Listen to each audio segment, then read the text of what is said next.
One thing that Matt does a lot to help keep the romance alive in our marriage is he's still doing the small things. I know we've talked about it before, but the things for me that work, my love language, are the notes, going to dinner, flowers, the typical romantic thing that most girls in this world love. She likes the cheesy girly girl stuff. I do. Wine and dine me. That's what I like. And so that's one thing that he has done. But you know, after we've gotten married, daily life, there's issues, there's work, there's stress, there's things that do come up. And we actually have talked about how you do kind of have to work a little bit harder when you're married.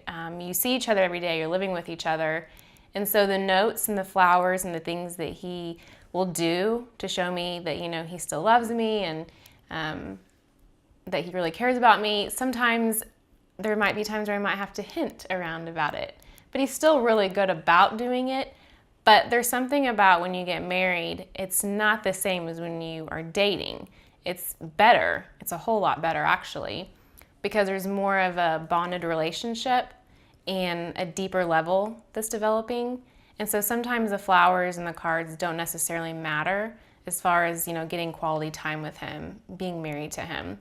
But I would say, you know, in general, sometimes keeping that fire going, you have to remind yourself it's a work in progress and, you know, let him know that's what you really, really love, and that'll help remind him to keep doing it. Yeah.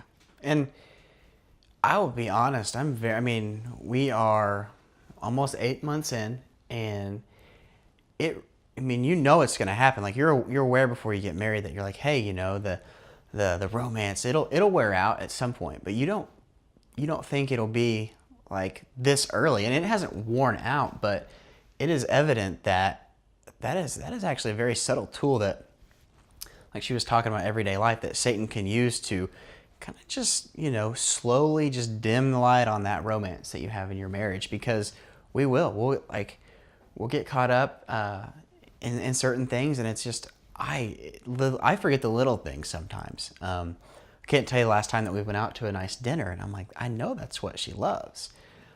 But I'm really shocked that it was this early that you can start to see the signs of that. So don't think that you're immune to it, you know, up until a certain amount of years, because Satan starts the attacks early there. Just be aware of it. It's really, as long as you're aware of it and you're proactive, then, it's pretty easy to fight. It's just different in marriage.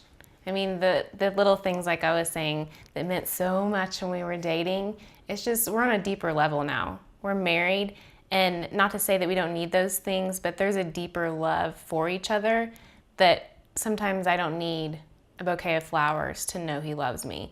So it's kind of interesting how things turn, the difference between dating and getting married. I wish women would just stay the same. I gotta figure out what else to do in addition to the flowers. Oh, wow. So I just keep doing flowers till I figure it out.